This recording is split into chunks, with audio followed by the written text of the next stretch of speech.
Euh, La vidéo maintenant, elle est partagée simultanément. Elle est en sur ma direct page, du moins. quoi. Alors, maintenant, je vais aller sur Perspective Afrique.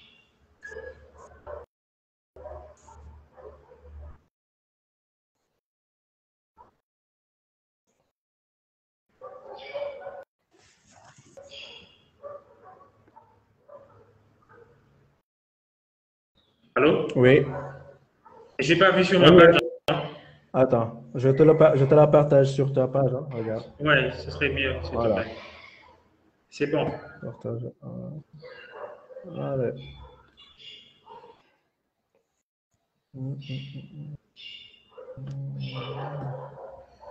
Normalement, dañ ko gis sama page léegi. Wait a minute, wait a minute.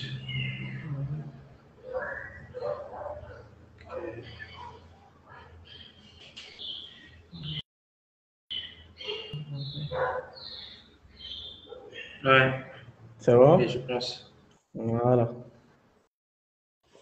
Je t'ai envoyé le lien aussi. Voilà. Ok. Alors, So here we go. voilà. C'est parti, du coup. On est en direct, du coup, Tcherno. C'est bon? Bismillah. Bonjour. Donc, oui. Est-ce que tu Moi, me je te vois vois bien, du coup? Ça va? pas bien.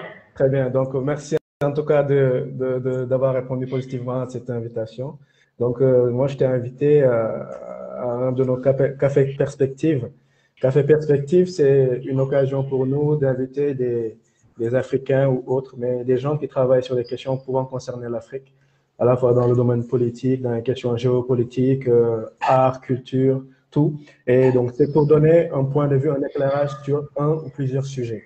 Donc Super. aujourd'hui, nous avons le plaisir de t'inviter en tout cas sur une lecture ou des lectures géopolitiques sur la pandémie du COVID-19. Donc une pandémie qui a, comme son nom l'indique, pandémie, qui a une maladie qui a secoué le monde Absolument. entier en l'espace de même pas un an du coup, et qui a plus ou moins ou très profondément, enfin, causer une relecture profonde, enfin une réorganisation en tout cas des interactions à travers le monde.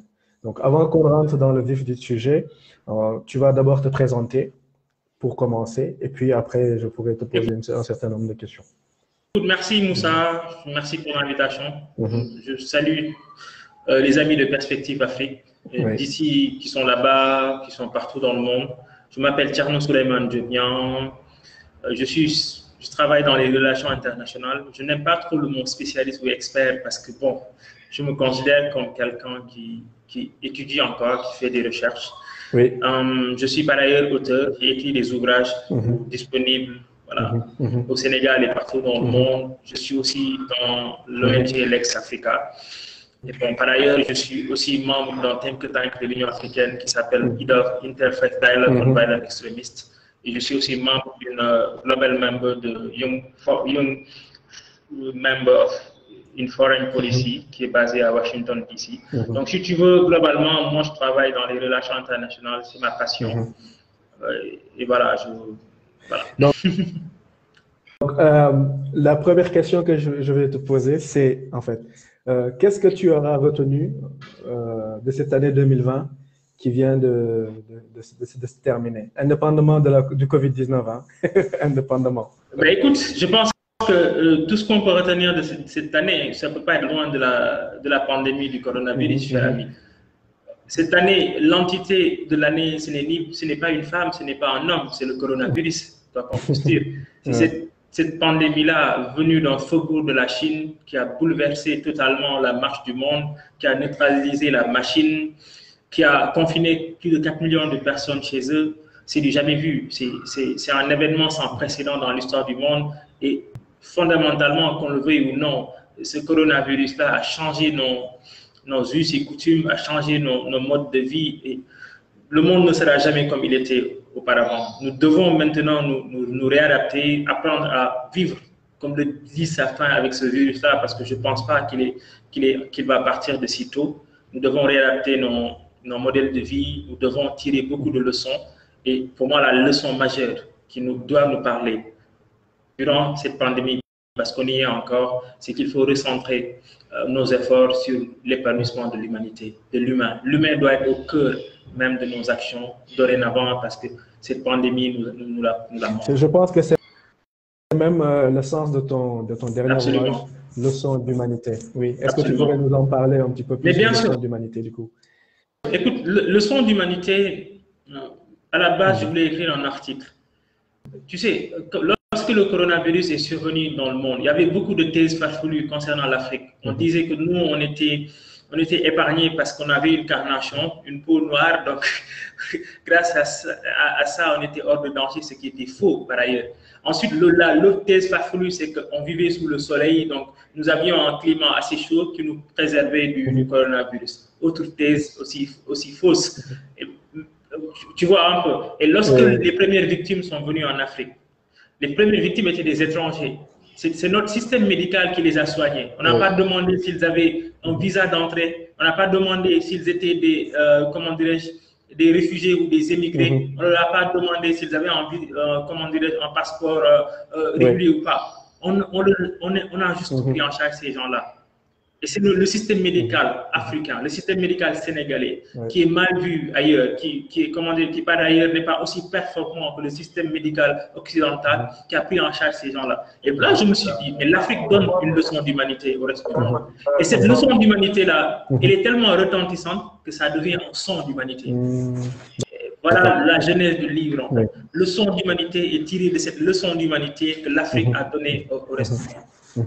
Mais du coup, en fait, comment analyses-tu en fait le fait que cette pandémie n'a pas encore fait autant de victimes, je ne vais pas dire de dégâts parce qu'il y a des conséquences économiques, probablement politiques en Afrique, mais en tout cas, autant de victimes sur le plan de la mortalité?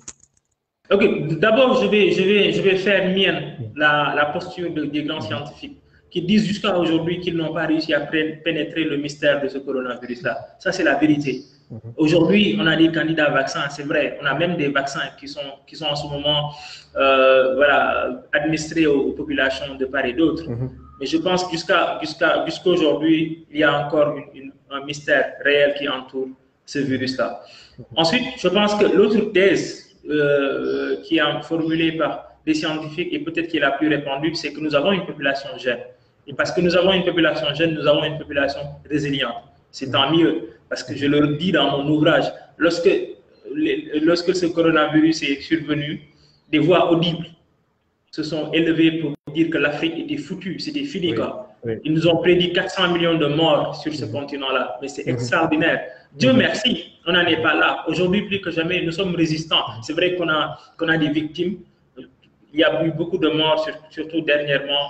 Je m'incline devant la mémoire de ces gens-là. Personnalité comme personne lambda ou dans l'anonymat, je pense que tous ces victimes méritent qu'on leur rende hommage. Et donc, quoi qu'on puisse dire, je pense que les prévisions qui venaient du dehors, qui soulignaient une certaine négligence africaine, n'ont pas produit les effets escomptés. Dieu merci. Excuse-moi sur cette question, mais c'est même au-delà, quand on écoutait en fait les commentaires, les analyses, les prévisions catastrophiques sur l'Afrique, c'était même au-delà d'une négligence. C'est quand même aller jusqu'à avoisiner les questions d'incompétence ou d'incapacité matérielle, voilà, etc. Mais pire que ça, on a même entendu des scientifiques avoir l'audace, en direct ou bien sur des plateaux télé, de dire qu'on devait tester le vaccin sur les populations africaines. C'est une insulte à notre endroit. Et ça, c'est malheureux, en fait. On en est là. Alors que ce virus-là nous montre qu'il faut de la solidarité, qu'il faut un certain altruisme entre les peuples, entre les hommes, entre les populations. Certains se croyant, eux, je veux dire, sortis de la cuisse de Jupiter, s'allongent le droit de dire que le vaccin doit être testé sur les populations africaines. Ça, c'est extrêmement grave. Et donc, je pense qu'aujourd'hui, cette pandémie-là doit nous donner des leçons, fondamentalement en Afrique. Elle doit nous permettre de nous revoir, de savoir que le monde nous regarde, mais le reste du monde, on ne compte pas que des amis là-bas. D'ailleurs, j'ai l'habitude de le dire, les gens, je ne suis pas le premier. Sur la scène internationale, il n'y a pas d'amis, il n'y a que des intérêts. Le général de Gaulle nous l'a appris très tôt. Je pense que rien ne sort, tout s'arrache. Cette pandémie-là doit nous faire comprendre que nous devons développer des synergies internes en Afrique, que nous devons prendre certains sujets cruciaux à bras le corps, mais de manière assez synergique en fait. Nous devons arrêter les aventures individuelles parce que jusqu'à présent, ça ne nous mène nulle part. Là, donc, si je comprends bien ce que tu es en train de nous expliquer, c'est qu'il y a finalement une exigence de coopération entre les États africains. Mais écoute, c'est fondamental, cher ami. Je pense qu'aujourd'hui, les autres nous ont montré la voie. Les autres ont fermé leurs frontières. C'est ça la vérité. Écoute, regarde, je te donne un exemple très simple. Avant la survenue de cette pandémie-là, et puis depuis plusieurs années, on prédisait la fin de l'État. On disait que la mondialisation elle est tellement effective que l'État n'est plus important, qu'il est plus intéressant.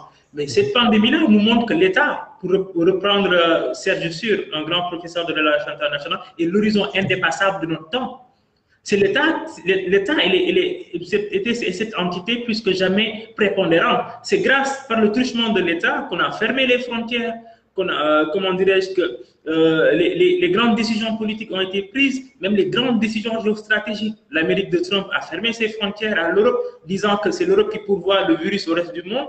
L'Amérique de Trump a auparavant d'abord félicité la Chine avant de se rétracter et de déclarer la guerre à la Chine. Peut-être qu'on y reviendra dans l'émission. Au sein de l'Europe, la France comme l'Allemagne ferment leurs frontières à leurs voisins italiens. C'est extraordinaire. L'Italie est sauvée par des spécialistes qui viennent de Cuba ou même de la Chine. Donc voilà ce qu'on constate aujourd'hui. C'est que les autres se recroquevillent sur eux-mêmes et l'Afrique dans tout ça. L'Afrique dans ce concert de puissance-là. Mais nous devons trouver notre voie. Nous devons aujourd'hui comprendre quelle est notre place sur la scène internationale. Que si jamais il y a péril en la demeure, péril en demeure, nous ne pouvons que compter sur nous-mêmes, chers amis. C'est le temps.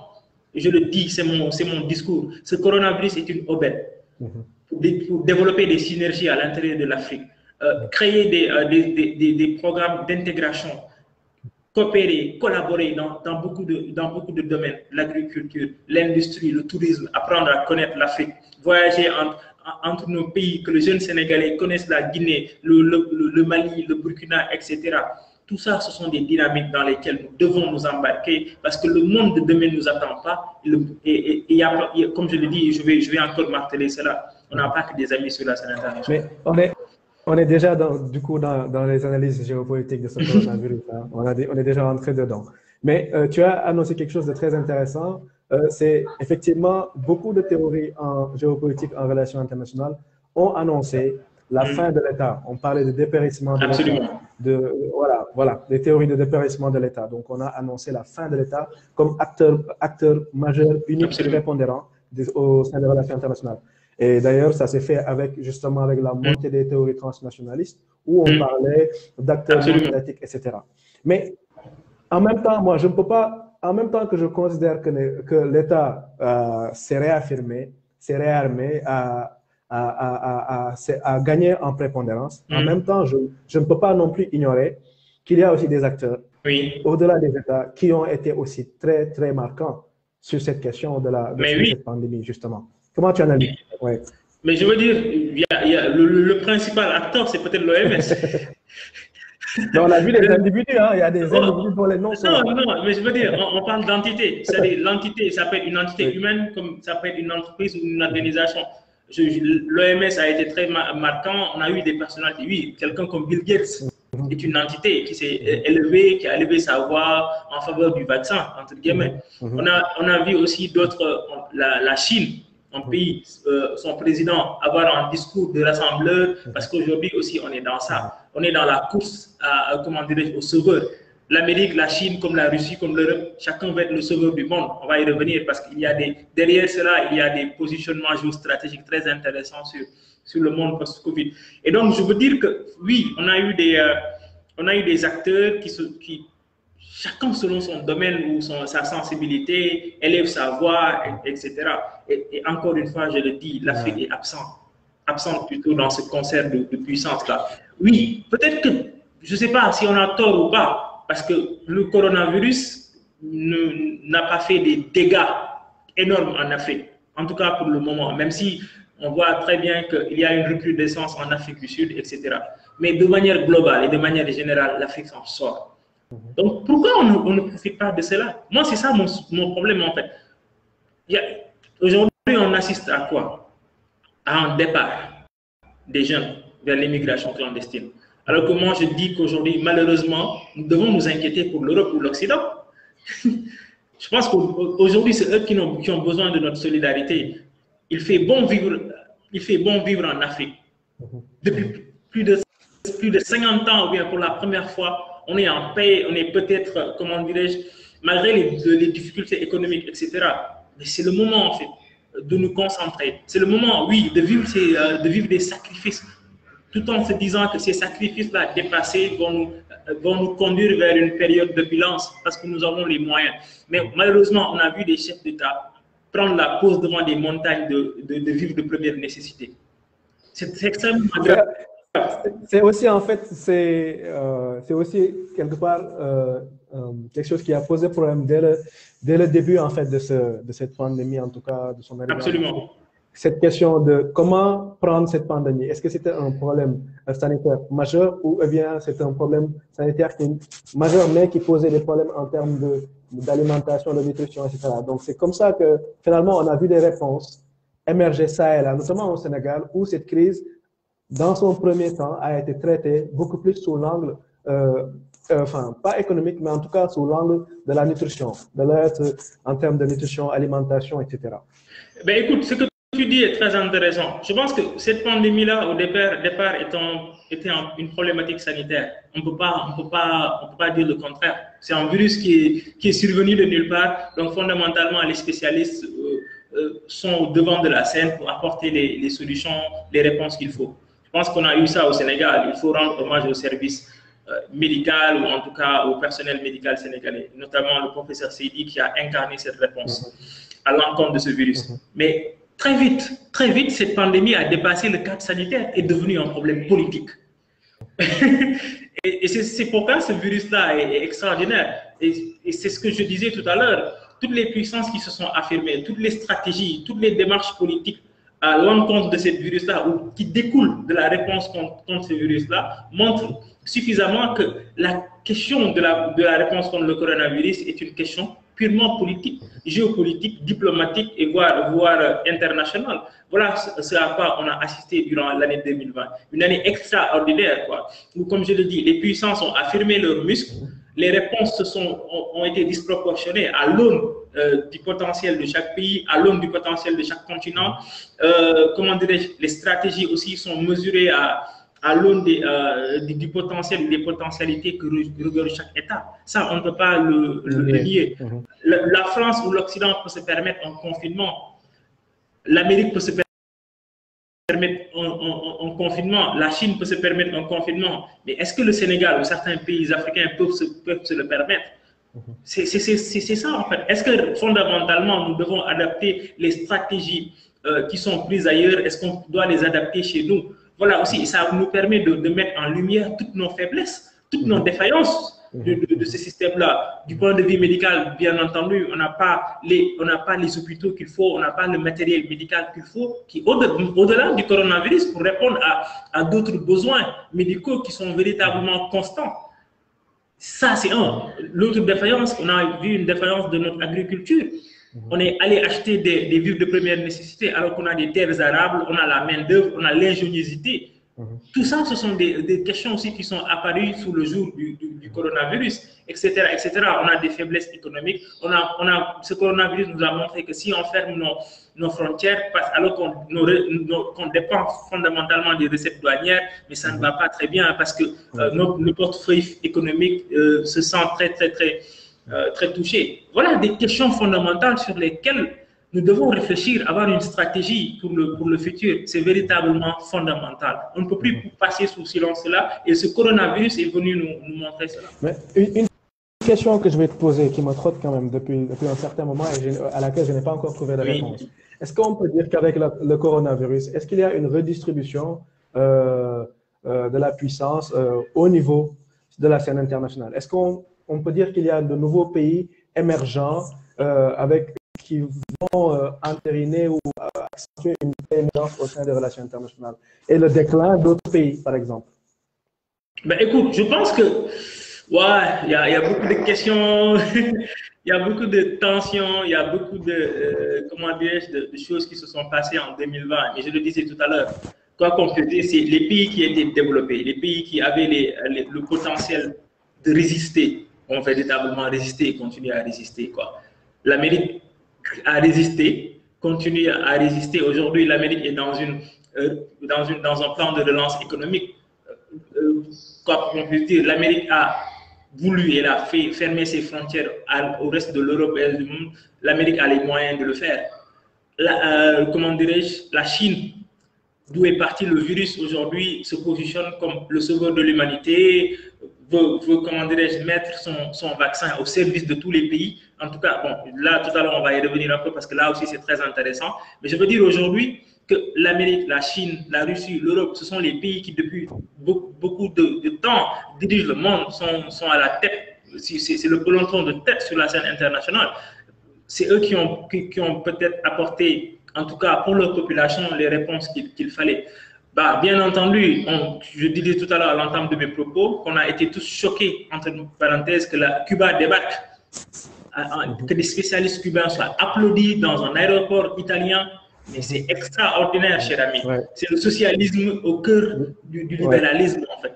Oui, oui. Donc, oui. Et donc, c'est pourquoi je disais que le coronavirus nous a montré que nous sommes tous logés à la même enseigne de vulnérabilité, qu'on doit dépasser les idéologies comme certaines stratégies politiques, parce que l'heure est grave et que ce qui est important, c'est comment sauver l'humanité, en fait. Je pense que c'est dans cette dynamique-là que des spécialistes cubains sont venus aider les citoyens en Italie et que les populations, les masses par ailleurs, qui ne sont pas dans ces considérations idéologiques-là, ont vu juste des médecins débarquer et voilà, ont accepté leur aide et donc ont applaudi ces gens-là. Donc voilà, et pour revenir à ce que je disais tout à l'heure, aujourd'hui, on a une compétition extraordinaire par le truchement de ce vaccin-là, par exemple. Parce qu'on sait très bien qu'aujourd'hui, le vaccin chinois ne sera pas accepté aux États-Unis. Elle ne sera pas acceptée, le vaccin chinois ne sera pas accepté dans tous les pays européens. Le vaccin chinois ne sera pas accepté dans les pays russes. De même, le vaccin russe ne sera pas accepté en Chine, ne sera pas accepté dans tous les pays européens, ne sera pas accepté aux États-Unis, etc., etc. Il n'y a qu'en Afrique, malheureusement, que certains pays vont prendre tel vaccin ou certains pays vont prendre d'autres vaccins. Alors que même dans ce concert de propositions de vaccins, nous sommes absents. Mais tu sais, justement, quand j'observais justement toutes ces créations de vaccins, etc., ça et là, ça m'a rappelé la course aux armes. Absolument. Voilà. Absolument. Cette guerre froide aujourd'hui, mais cette guerre froide médicale, en fait, parce que qui n'est pas aussi loin de cette guerre froide numérique. Parce que l'année dernière, par exemple, la question fondamentale qui taraudait tous les esprits, ou en tout cas, c'était la question de la 5G avec la Chine, qui voulait faire de la 5G sa stratégie de domination universelle. L'Amérique de Trump a refusé, etc. Aujourd'hui, absolument, elle est peut-être mise de côté, mais elle n'est pas oubliée. On sait qu'aujourd'hui, même avec ce coronavirus-là, le télétravail, ou en tout cas l'outil numérique, a été très prépondérant dans les relations internationales. Et donc, plus que jamais, la Chine, en tout cas, montre ses muscles, veut déloger le géant américain. Parce que ce qui est constant avec la Chine, c'est que ce pays-là, en 2049, va fêter le centenaire de la révolution de Mao, les routes de la soie. Et au terme de ce centenaire-là, la Chine veut trôner sur le toit du monde. C'est constant, c'est net. C'est pourquoi ce pays-là vient en Afrique. On pense que ce pays est une bienfaitrice désintéressée, ce qui n'est pas le cas, parce qu'aucun pays ne donne juste pour les beaux yeux d'autres pays. La Chine sait que l'Afrique a énormément de potentiel, elle doit nourrir sa population, 1,5 milliard de population. Elle vient en Afrique, elle cherche des terres arabes pour son agriculture. On regarde par exemple ce qui se passe au Sénégal avec les spéculations sur l'arachide. La Chine vient au Sénégal pour proposer des prix que nous-mêmes ne pouvons pas proposer à nos propres agriculteurs.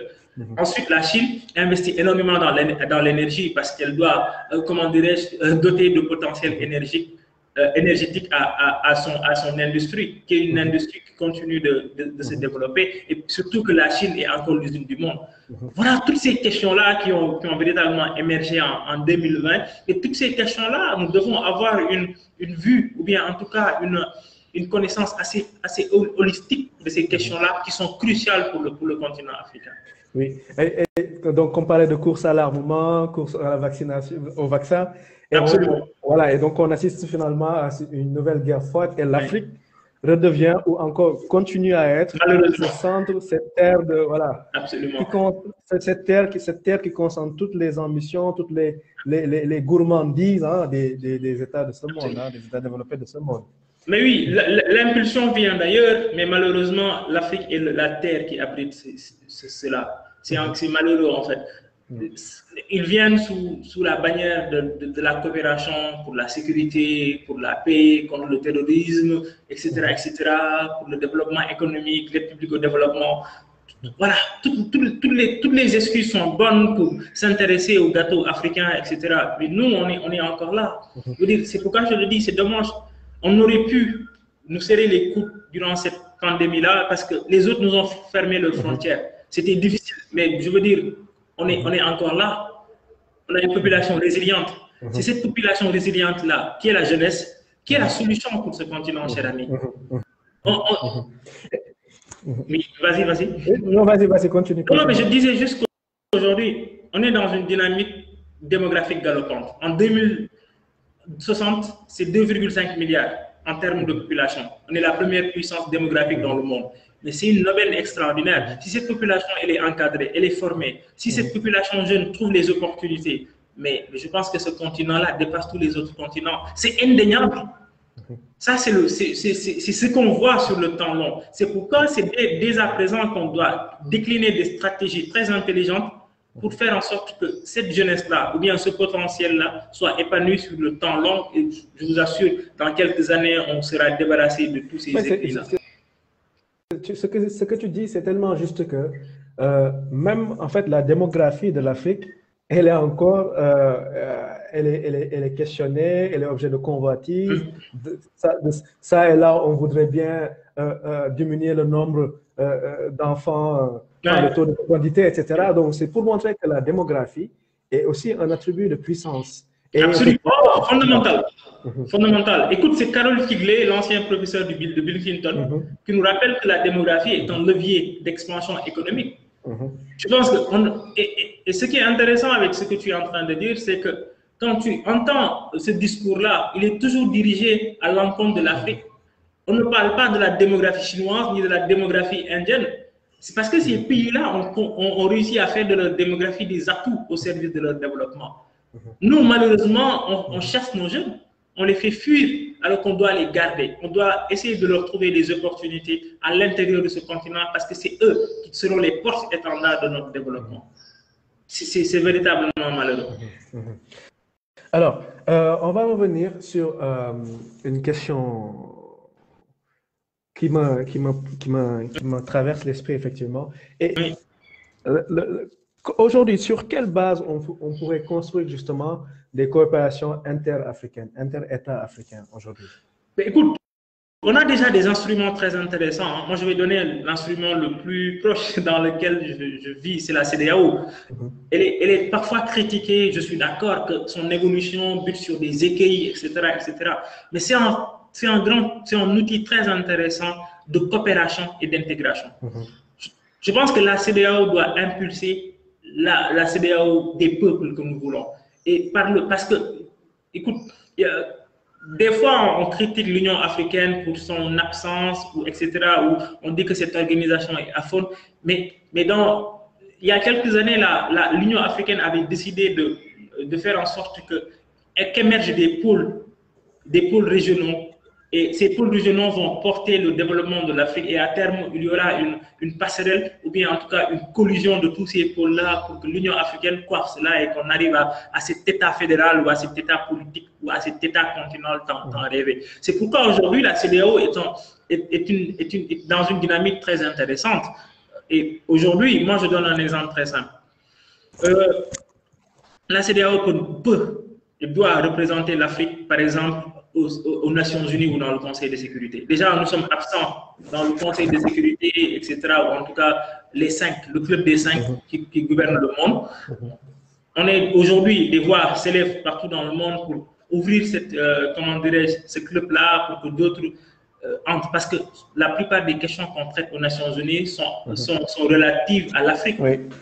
À la paix en Afrique, la sécurité, ou etc., au développement de l'Afrique. Donc, si on parle de nous, on doit être présent. C'est ça, c'est fondamental. Oui. Aujourd'hui, malheureusement, dans toutes les messes internationales, chers amis, on voit parfois 54 chefs d'État convoqués par un seul homme politique. Oui. USA, Afrique, Russie, Afrique, oui. etc. Donc, c'est intéressant qu'aujourd'hui, des organisations comme la CEDEAO représentent nos intérêts. Ça c'est un. Ensuite, je parlais de la CEDEAO. Aujourd'hui, dans cette organisation-là, on constate un duopole entre la conférence des chefs d'État et la commission. La commission, normalement, doit assurer la permanence de cette organisation, doit animer sa vie, ou bien même doit impulser toutes les questions, en tout cas tous les sujets relatifs à l'évolution de la zone régionale. Mais on sait que dans des moments pivots, dans des instants saillants de la marche de la CEDEAO, ce sont les chefs d'État qui sont mis en avant. Il y a aujourd'hui, les citoyens de la CEDEAO ne voient pas leur voix portée au plus haut par les représentants, par exemple les parlementaires de la CEDEAO. C'est très malheureux aujourd'hui. On n'a pas cette CEDEAO des peuples. Le Parlement de la CEDEAO est presque aphone. La Cour de justice de la CEDEAO, quand elle donne des décisions, les États ne s'y collent pas. C'est malheureux. Il y a uniquement une conférence des chefs d'État qui marche. Et on l'a vu, par exemple, aujourd'hui, il y a quelques semaines avec la question malienne. Les présidents de la CEDEAO sont allés sur ce pays-là, ont exigé la restauration de la paix, etc. D'accord. Mais on sait tous qu'aujourd'hui, que les deux principaux acteurs de cette question malienne étaient comment dire, plutôt Alassane Ouattara et Alpha Condé. Mais pourquoi ces gens-là ont eu cette posture au Mali? Parce que quelques semaines plus tard, ces présidents-là s'apprêtaient à se représenter pour un troisième mandat dans leur pays respectif. C'est pourquoi ils exigeaient de restaurer la légalité au Mali, parce qu'ils ne voulaient pas que ce qui s'est arrivé au Mali se passe dans leur pays. C'est ça la vérité. C'est pourquoi ils ont exigé que Ibeka revienne au pouvoir, etc. Le peuple malien ne les a pas suivis, etc. Aujourd'hui, ils ont trouvé un terrain d'entente avec le Mali et il y a aujourd'hui un comité de transition qui est mis en place, etc. Eux, dans leur pays, ont réussi à passer outre, en tout cas, la légitimité populaire pour se représenter et même aujourd'hui, ils partent pour un troisième mandat, espérant que c'est le dernier. Ce qui est malheureux, malheureusement, une moyenne de 75 ans d'âge qui dirige des jeunes qui ont peut-être 20 ans. C'est encore un autre paradoxe en Afrique. Et donc, je pense que l'outil majeur par lequel devra passer l'intégration, c'est ces cadres-là, ces cadres politiques qui sont mis en place. J'ai cité la CEDEAO, il en existe ailleurs dans d'autres pays africains. C'est des cadres qui doivent être dynamisés. C'est des cadres dans lesquels les populations africaines doivent se sentir. La CEDEAO des peuples, elle doit être effective. La circulation des biens et des personnes, elle doit être quelque chose de normal, quelque chose de naturel. On doit arrêter les tracasseries au niveau des frontières qui sont par ailleurs des frontières fictives dont nous avons hérité de la colonisation. Voilà des dynamiques fondamentales vers lesquelles nous devons aller pour l'intégration régionale, sous-régionale et plus tard l'intégration continentale. Même cette question se pose à plusieurs niveaux. Ça se pose sur le plan de la sécurité, ça se pose aussi sur le plan même pour ce coronavirus, mais on ne voit pas de vaccin africain, par exemple. On ne voit pas de vaccin africain, on ne voit pas de réponse politique de développement économique africaine. Il le faut, alors que nous sommes aussi des impactés parce qu'on dépendait de l'aide publique au développement, les autres ont fermé le robinet, c'est normal, parce que je pense qu'aujourd'hui, l'Europe aussi est secouée par cette crise-là. L'Occident en général, donc l'Occident part vers une relance économique. Et ce qui est extraordinaire, l'Occident part vers ces relances économiques en groupe. C'est l'Union européenne qui va lever les fonds pour les pays européens. C'est-à-dire que nous, on y va de manière individuelle, c'est-à-dire les énergies sont émiettées. Chaque pays va parler avec le FMI ou la Banque mondiale de manière assez individuelle.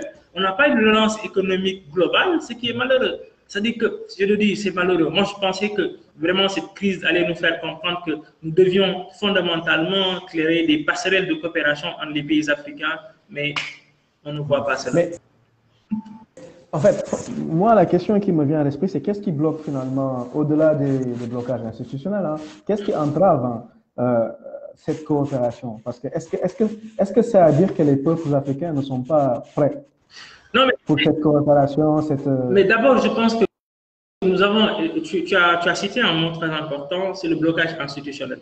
Nous avons hérité de modèles politiques.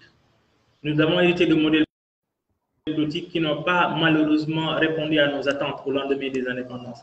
Je pense que les pays africains, dès l'indépendance, sont partis rapidement vers une dynamique d'unité, l'organisation de l'Union africaine. On n'a même pas eu le temps de respirer parce que les pères fondateurs savaient que c'est vers ça que nous devions aller. Malheureusement, les modalités que nous avons utilisées pour aller vers cette fédération-là, ou bien cette unité, ou bien cette union-là, n'ont pas été très, très pertinentes.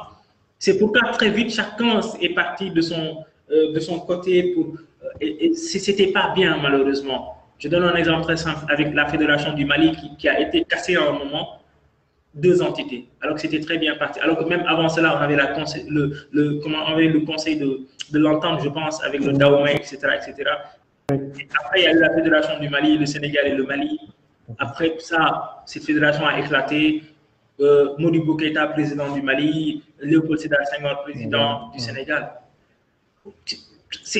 C'est malheureux, en fait, alors qu'on a les mêmes populations au sein de toute cette zone-là, on a les mêmes réalités, on a les mêmes potentialités, on a les mêmes aspirations. Je pense qu'au sein des populations, il y a cette envie, il y a cette volonté, parce que ce qui bloque, c'est au niveau politique et institutionnel. Et c'est pourquoi je disais que s'il y avait une véritable volonté politique, la CEDEAO pourrait remplacer beaucoup de pays dans beaucoup de questions, pourrait négocier pour les pays au niveau des grandes messes à l'international. La CEDEAO même pourrait créer, par exemple, un ministre de la Défense. Pourquoi on n'a pas un ministre de la Défense commune au sein de la CEDEAO qui représenterait les 15 pays et autour duquel ministère on aurait des fonctionnaires de nos pays très dynamiques qui penseraient les questions de sécurité et de défense, parce que comme nous le rappelait Cheikh Anta Diop, la sécurité précède le développement. Et donc on pourrait avoir un ministère de la Défense très dynamique qui va coiffer tous les pays de la CEDEAO, eu égard à nos intérêts ou à nos petits égaux. On dépasse tout cela, on met en place une armée sous-régionale de milliers et de centaines de milliers d'hommes, on réfléchit sur les menaces asymétriques, parce qu'aujourd'hui, cher ami, ce coronavirus nous montre qu'il y a d'autres défis majeurs qui pointent l'horizon.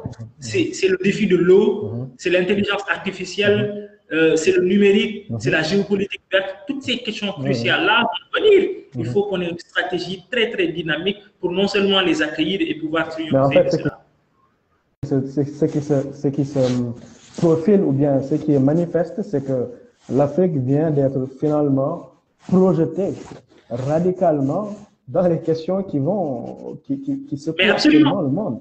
C'est-à-dire le numérique, la question de la géopolitique verte, l'eau, les terres, le foncier. Par exemple, le foncier au Sénégal pose un problème. On était encore en Afrique à des conflits qui ont leur base sur le foncier. Des conflits entre des cultivateurs ou des nomades, par exemple. Et c'est des éléments comme ça qui sont là, qui sont encore présents dans notre continent, qui se rajoutent au coronavirus. Mais c'est tellement vrai. C'est pourquoi je disais que malheureusement, on n'a pas profité. Malheureusement, je le dirais encore, cher ami, on n'a pas profité de cette crise-là. Pour nous dire, écoute, temps mort, on fait table rase de tout et on réfléchit. On regarde. Écoutez, on a 60 ans d'indépendance. 60 ans, c'est important pour la vie d'un être humain. Parfois, c'est le terme du travail. Dans beaucoup de pays, on est à la retraite. Mais 60 ans, ce n'est rien dans la vie d'un État ou d'un pays. Les grandes civilisations des États-nations se sont faits sur le temps long. Et ce temps long, pour l'Afrique, c'est ce que tu as dit tout à l'heure, c'est-à-dire, c'est régler les questions du foncier, c'est régler l'autosuffisance alimentaire. C'est que ces milliers et des milliers de kilomètres carrés de terre arabe profitent aux masses africaines, profitent aux jeunes pour qu'ils arrêtent de quitter nos terres et pour arrimer leurs rêves ailleurs. Ils doivent cultiver cette terre-là, ils doivent faire en sorte que ces terres-là répondent à leurs besoins. L'horizon de l'Afrique sur le temps long, c'est la question de l'eau. On en est encore à ce 21e siècle, surtout dans des zones urbaines, à un manque d'eau criant. Ce n'est pas du tout normal. Je parle dans mon dernier livre d'hydrodiplomatie, d'hydroéconomie. L'eau aujourd'hui est un enjeu fondamental sur lesquels nous devons réfléchir à avoir des stratégies et surtout des stratégies communes. L'eau peut apporter énormément de développement et nous en avons énormément, en tout cas dans cette zone-là. L'autre défi, c'est l'intelligence artificielle. Nous sommes encore dans une insularité numérique, comme j'ai l'habitude de dire. Nous vivons dans des îles. On doit rejoindre l'interland. Et rejoindre l'interland, c'est de donner la chance à ces milliers et des milliers de jeunes qui réfléchissent. Vous avez vu, durant le corona, on a eu des solutions qui nous viennent de Thiès, etc. Donc, les jeunes ont la capacité de réfléchir. Il faut booster ces initiatives-là, il faut les accompagner pour qu'ils trouvent des solutions pour tous les domaines. Médical, économique, agricole, etc., etc. Voilà les horizons qui nous interpellent sur le temps long et on n'y peut rien. On doit nous acheminer vers ces horizons-là. Mais effectivement, durant la gestion de cette crise et tous les événements qu'il y a eu, etc., on a vu que le monde de l'Internet sénégalais, le monde de l'Internet africain, c'est quand même beaucoup débrouillé parce qu'on a vu beaucoup de prises d'initiatives. Beaucoup de prises d'initiatives émanant des citoyens, émanant des blogueurs, des acteurs des réseaux sociaux, émanant des acteurs du numérique sénégalais. Et donc, on a vu beaucoup d'innovations. Parce que pour la question du lavage des mains, on a vu des étudiants de l'ESP créer des robots qui permettaient de se laver et éviter le contact avec d'autres personnes, etc. On a vu, par exemple, Sobel Aziz Ngom avec Channel Factory qui ont mis en place une émission avec Doudou fait des vidéos là pour sensibiliser et puis recenser les initiatives des jeunes Sénégalais justement sur cette question du coronavirus.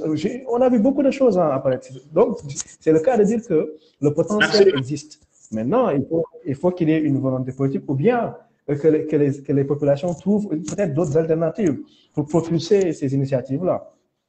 Mais écoute, je pense que je ne peux que comment dirais, renforcer tout ce que tu viens de dire. Toutes ces initiatives-là émanant de ces jeunes durant cette année pour apporter des réponses à l'encontre du coronavirus, mais c'est de très bonnes choses. Et voilà la voie à suivre. Je pense que j'ai l'habitude de le dire, la créativité fait pignon sur rue partout sur ce continent-là. Les jeunes sont dynamiques, sont créatifs, sont capables de faire des choses extraordinaires dans tous les domaines. Il y a aujourd'hui qu'une seule chose à faire, c'est de booster cette énergie-là, c'est de l'accompagner, c'est d'encadrer, c'est de former, c'est de guider ces jeunes-là. Si on le fait, mais ce continent va exploser dans tous les domaines, parce que les jeunes Africains sont créatifs. Mais non seulement sur ce continent, mais à l'extérieur, en France, où tu es. Aujourd'hui, toi et beaucoup de jeunes comme toi sont très dynamiques, très intelligents, très brillants, sont en train d'apporter leur partition à la construction de ce continent-là. Mais tous ces jeunes-là, ils doivent aussi mettre leur contribution. Maintenant, il faut qu'ils trouvent une écoute attentive ou bien il faut qu'on les associe. Si aujourd'hui, on vous donne les moyens d'apporter votre contribution, ou en tout cas votre background à ce projet de développement, mais vous le ferez.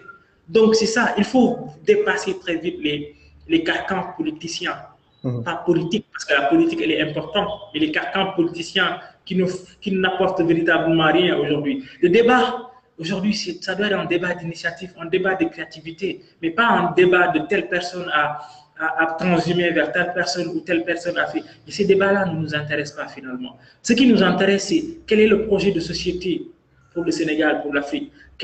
Comment vous allez faire pour l'industrialisation de ce continent-là? Comment vous allez faire pour créer un marché d'offres et de propositions? Comment vous allez faire pour que toute cette créativité-là qui est confinée dans des milliers et des milliers d'endroits sorte à la lumière? Voilà les débats sur lesquels nous devons nous époumoner, quoi, si tu veux, mais pas sur le prochain mandat, etc. Parce que ça, finalement, ça vous fatigue en fait. Mais est-ce qu'aujourd'hui, le problème de l'Afrique, concernant ce coronavirus, au-delà de la question du vaccin, des moyens pour faire face, etc., est-ce que ce n'est pas plutôt un problème de récit qui fait que, c'est-à-dire que, en tant qu'Africain, en tant que jeune Sénégalais, on croit que la réussite est forcément ailleurs. Alors que, moi, cette question, je la pose parce qu'au même moment où ce coronavirus faisait des millions et des millions de victimes outre-Atlantique, on voit au Sénégal et en Afrique de l'Ouest des jeunes partir se ruer dans les pirogues pour aller rejoindre l'Italie, pensant que, puisqu'il y a des morts en Italie et en Espagne, ils auraient besoin de main-d'œuvre qui les remplacerait. Mais cher ami, tu sais, c'est tellement malheureux cette question-là, et je me dis, waouh, c'est extraordinaire, quoi. En 2000, hier, j'ai entendu le président de la République du Sénégal, bien, je ne sais pas, avant-hier. En tout cas, j'ai entendu un extrait de son discours, décliner tous les moyens, en tout cas, toutes les initiatives prises pour l'emploi des jeunes. Je ne dis pas non, je ne dis pas que le gouvernement du Sénégal ne fait pas ce qu'il faut. Mais est-ce que c'est assez? Est-ce que ce sont les bonnes méthodes qui ont été prises? Est-ce qu'aujourd'hui, les jeunes sont associés à ces stratégies-là? Mais c'est des questions qu'on doit se poser. On ne peut pas juste dire aux jeunes, venez faire ça. Il faut les écouter, il faut les associer à cette prise d'initiative. Le souci, et je le dis depuis quelques semaines, c'est que depuis de nombreuses années, et Cheikh Anta Diop nous le rappelle dans cette fameuse conférence qu'il a fait à Niamey, lorsqu'il a fini et que cet étudiant l'interpelle, lui disant, ce que vous venez de dire, est-ce que ça a été attesté par un plan? Cheikh Anta Diop est désassorné. Cheikh Anta Diop est fatigué. Pendant des dizaines d'années, il a travaillé pour vous faire comprendre que l'intelligence, elle est transversale. Elle n'a pas de couleur. Que mon travail scientifique n'a pas besoin d'une attestation ou d'une validation blanche. Que la science, elle transcende les couleurs de peau. Elle transcende les sociétés. Que tout esprit préparé, tout esprit rationnel peut accéder à cette vérité, à ce savoir direct qu'il a toujours, comment dirais-je, distillé à travers le monde. Mais le malheur, c'est qu'aujourd'hui, on a formaté l'intellect de nos jeunes. On leur a fait croire que l'Eldorado est ailleurs. On leur a vendu en mieux-être ailleurs. Parce que beaucoup de choses qui se font viennent d'ailleurs. C'est toute la cohérence de notre débat depuis tout à l'heure. Il n'y a pas d'industrie en Afrique, il n'y a pas d'opportunité en Afrique, il n'y a pas de transformation en Afrique, il n'y a pas de marché cohérent qui peut appeler tous ces produits-là, créer un marché ici, etc., etc. En somme, il y a un manque d'espoir sur ce continent qui font que ces jeunes-là détalent. Oui. Détalent, oui. Et ailleurs. Parce que dans ce jeu-là, un pays comme l'Amérique est très fort parce que le soft power, qui est la puissance douce, fait vendre son pays, sa culture. L'Amérique, son modèle de vie, le rêve américain. L'Amérique est peut-être très lointaine. Les côtes espagnoles sont plus proches, donc ces jeunes cherchent à amarrer leur rêve sur les rives européennes. C'est ça le drame, parce qu'ils ne trouvent pas du répondant pour attirer leur espérance sur ce Quand tu parles de soft power, c'est comme si tu me rejoignais sur la question du récit, parce que soft power, c'est tout ce qui va concerner la culture et donc les imaginaires, en fait. Là, tout ça, ouais. Mais c'est vrai, pour moi, c'est une des questions fondamentales, parce que ces jeunes-là ne partent pas juste pour des questions économiques. C'est parce qu'ils se sentent plus à l'aise chez eux. C'est parce qu'à un certain moment, on te regarde, on te pointe du doigt, on t'accuse. La société est violente à l'encontre de la jeunesse. Parce qu'on croit que ces jeunes-là n'ont rien produit, n'apportent rien au développement de cette société-là. Mais comment vont-ils le faire? Quand 60 ans plus tard, on a les mêmes acteurs politiques qui sont au devant de la scène. Quand on a des présidents qui ont 75 ans, qui se représentent pour un troisième mandat, où la vie politique est encore marquée des mêmes gens qui ont 80 ans, il y a un fossé majeur entre la jeunesse qui aspire à d'autres choses, à de l'innovation et un personnel politique qui est là, qui est dans une chambre d'écho, cher ami, et qui ne se parle à elle-même et qui n'entend que le son de sa voix. Et c'est pourquoi quand les raisons de partir rencontrent les moyens de partir, mais ces jeunes ne resteront pas là. Et c'est malheureux.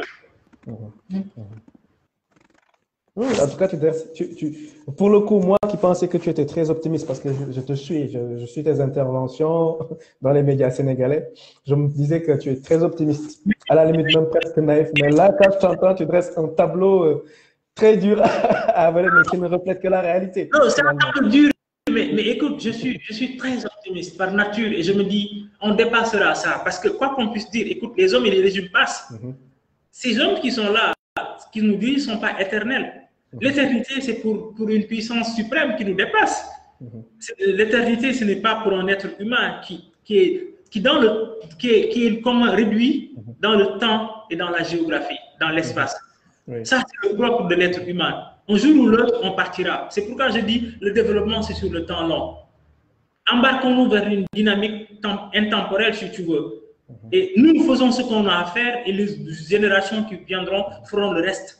Ce continent va changer, cher ami. On n'y peut rien. Pour moi, c'est le sens de l'histoire. L'Afrique épouse une cadence de développement, pour parler de son, parce que, tu vois, et on va danser sous cette cadence-là, parce que fondamentalement, les choses vont changer. Cette destruction positive-là, elle va advenir sur ce continent-là, parce qu'il y a déjà les signaux. Et les principaux signaux, ce sont ces jeunes-là, ces jeunes dynamiques. Des jeunes partent, mais d'autres restent. Nous proposent des solutions comme durant ce corona-là, des solutions numériques très intéressantes. D'autres jeunes comme toi ou dans la diaspora, un peu partout dans le monde aussi, apportent leur part à ce développement. Et donc, je pense que ça nous donne des raisons d'espérer, ça nous donne des raisons de dire que c'est possible. Et moi, je suis personnellement convaincu que c'est possible. Mais à côté de ces possibles-là, il faut aussi qu'on dise qu'à ces gens-là, voilà la situation, voilà ce qu'ils nous dirigent, ce qu'ils sont en train de faire, alors que le contrat social était autre. C'est malheureux en fait. Moi, je suis persuadé qu'aujourd'hui, je le dis tout à l'heure, le président qui nous dirige aujourd'hui au Sénégal, je suis persuadé qu'il aime le Sénégal, je le pense. Mais il fait des choix parfois qui ne sont pas, comment dirais-je, en phase avec les intérêts des populations, surtout des jeunes. Et je pense qu'il doit accepter qu'on lui dise que non, ça, ce n'est pas la bonne chose à faire, Monsieur le Président. Ce n'est pas parce qu'on est contre vous. Non, au contraire, nous voulons que vous réussissiez. Parce que s'il y a un succès au terme de votre mandat, et c'est tout le peuple sénégalais qui en bénéficie. Et donc, on n'est pas dans des dynamiques d'être pour ou contre. Le Sénégal est plus important que les partis politiques. Le Sénégal est plus important que les hommes politiques. Le Sénégal est plus important que toutes les dynamiques individuelles. Parce que nous tous, nous partirons un jour et le Sénégal restera. Donc, développons des stratégies, développons des communions d'intérêt pour le Sénégal. Alors, j'ai deux questions.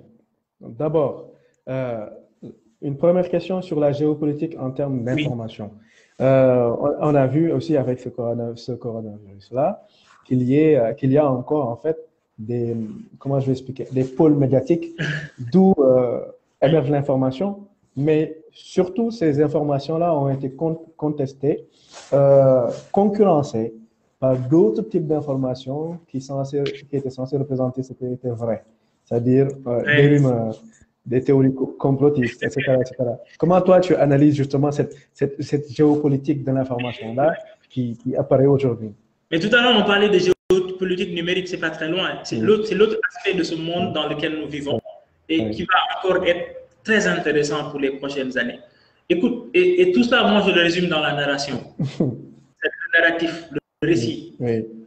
Tu vois, comment les autres nous dépeignent, comment les autres parlent de nous. C'est-à-dire que l'information en Afrique, souvent, nous vient par le canal de RFI ou de France 24.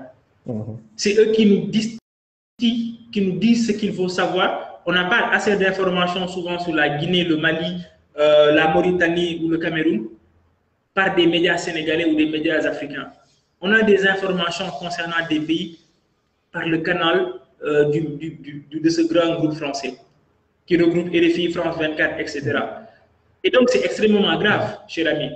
On est dans un monde où l'information est primordiale. Et c'est pourquoi cette guerre numérique, cette guerre avec la 5G, etc., elle est fondamentale. Aujourd'hui, le pétrole, je le dis fondamentalement, n'est plus extrait uniquement des sous-sols. Le pétrole, c'est de l'information. Il passe sous les câbles.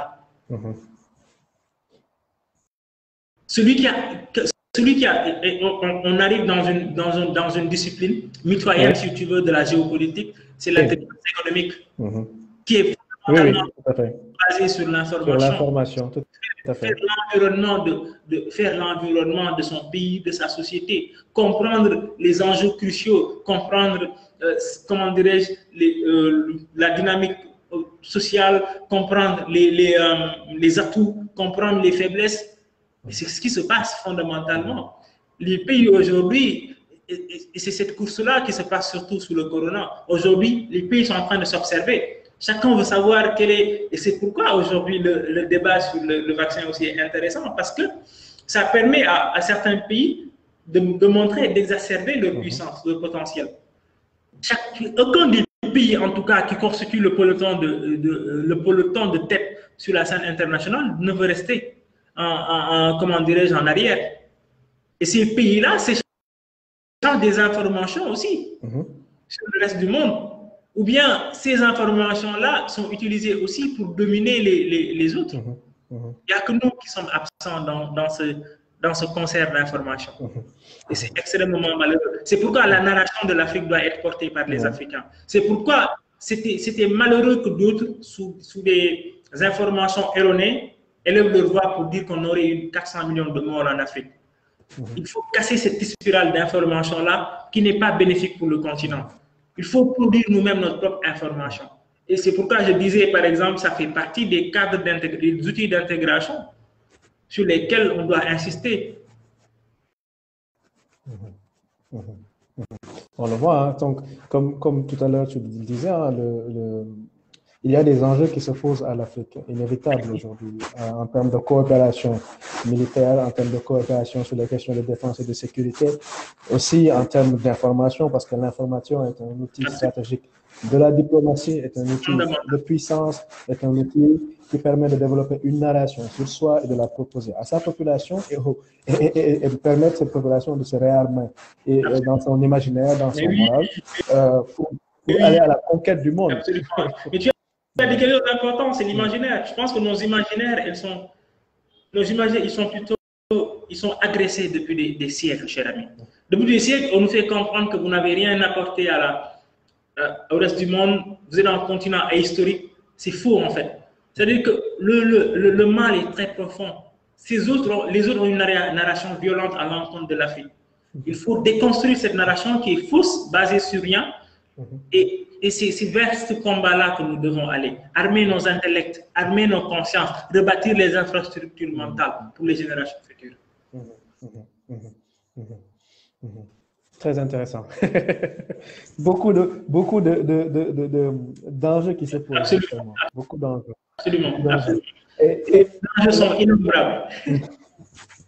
On n'en terminerait pas. Mais j'ai une dernière question que je voudrais te poser et qui concernerait justement, comme on a vu que pendant cette pandémie, en tout cas, je vais donner l'exemple de l'Afrique, les peuples n'ont pas été en reste, à la fois pour des questions de gestion de cette crise, mais aussi, ils se sont aussi prononcés contre parfois les mesures qui leur étaient imposées. Par exemple, au Sénégal, on a eu le cas de l'état d'urgence, couvre-feu, etc., et qu'on a vu des populations sénégalaises sortir carrément, défier la police et dire qu'ils étaient contre, en tout cas, pardon, cette mesure prise par le gouvernement sénégalais. Est-ce qu'on peut dire qu'aujourd'hui, c'est le signal que les populations africaines sont en train, en tout cas, au-delà de ce bras de fer qui existe depuis longtemps, entre société civile et société politique, entre gouvernants et gouvernés, mais est-ce qu'ils sont en train véritablement d'essayer de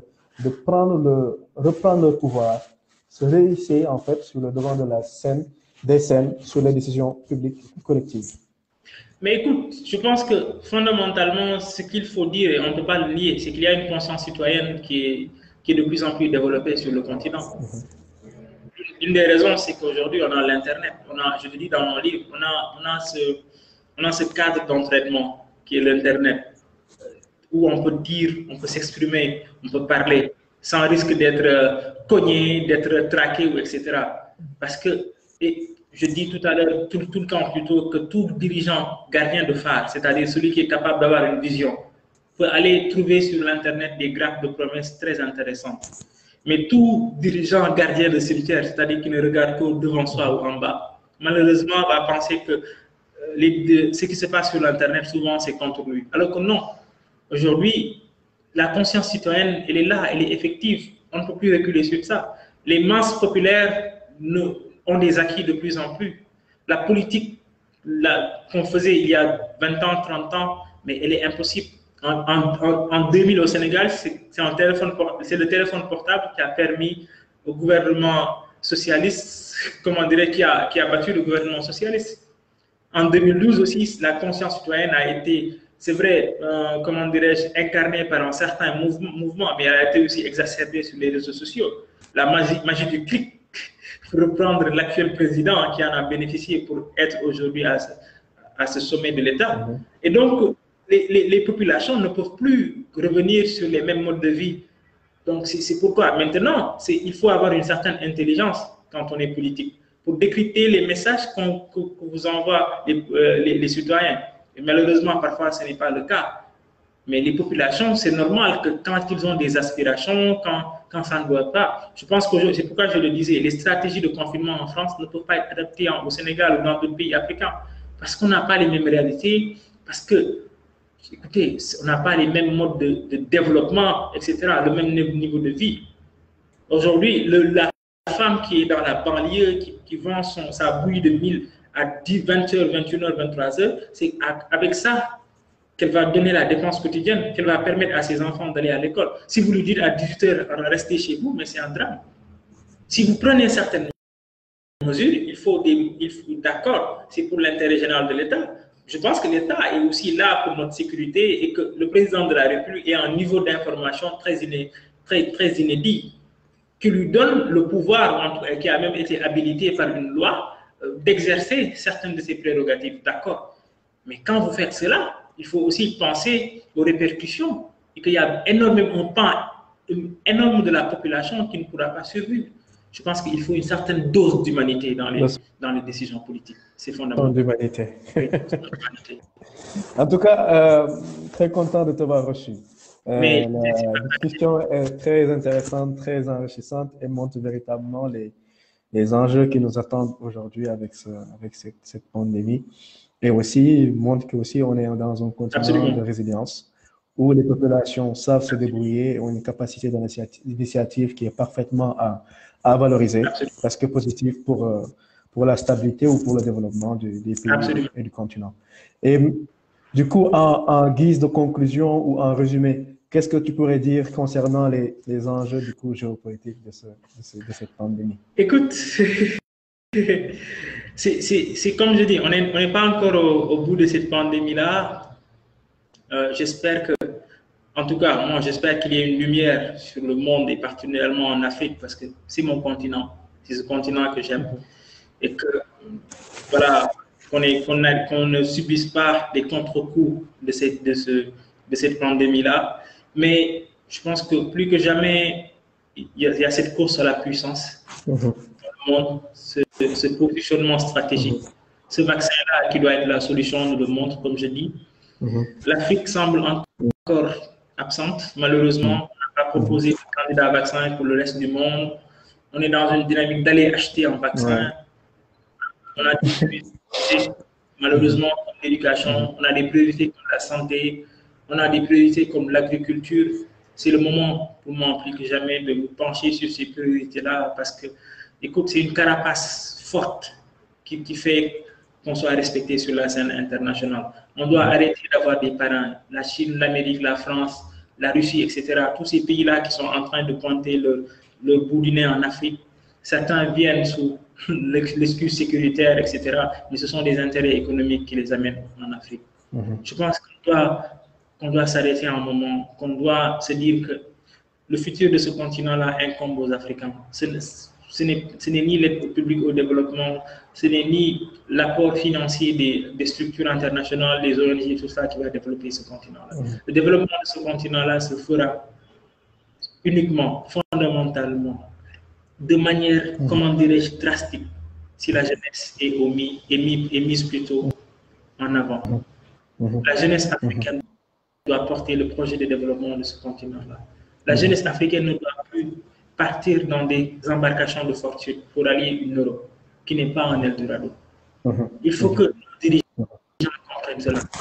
Il faut que nos dirigeants comprennent qu'ils sont dépositaires de la confiance populaire, de la confiance des masses africaines, et que nous avons les moyens tous ensemble de relever les défis qui nous interpellent et d'inscrire ce continent dans une marche sur le temps long. Voilà ce que je voulais dire. En tout cas, c'est un appel qui est très émouvant et qui est rempli de vérité concernant les enjeux de l'heure. Au-delà on pensait à une reformulation des puissances au niveau international, donc on est en phase d'une réaffirmation, en tout cas, des pôles de puissance, malgré qu'il y a des États qui émergent. Ça, c'est sûr. Les États l'État qu'on disait, voilà, c'est la fin de l'État au sein des relations internationales comme acteur majeur, c'est faux. L'État réaffirme sa place prépondérante, même s'il y a d'autres acteurs qui émergent, des individus, des firmes multinationales, etc. Il y a des enjeux qui se posent en termes sanitaires, bien sûr, la question du vaccin. Est-ce qu'on doit nous acheter le vaccin? Quelle est la réponse que nous proposons aux Africains? Quelle est la réponse que nos États proposent au monde? Pour le moment, elle est encore absente. Il y a des enjeux qui se posent en termes d'économie. Voilà. Est-ce que le développement, on le sait, tout développement est un développement endogène qui doit se baser sur nos propres réalités. Donc, la question est là, posée sur la table, elle est là. Il y a des enjeux qui se posent en termes de quoi encore? En termes de démocratie, de citoyenneté. Les citoyens ont été présents, ils ont mis en place des initiatives positives pour apporter des réponses à leur niveau et au service de leurs consoeurs, de leurs confrères, de leurs compatriotes. En Afrique, c'était le cas.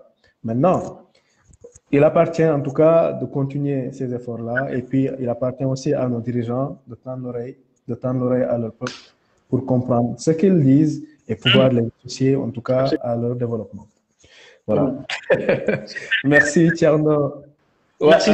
Je n'ai fait que écouter les bruits de notre humanité.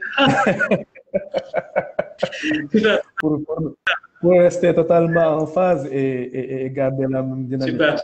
Donc, merci de nous avoir apporté ton éclairage et tes lectures sur les enjeux de cette pandémie.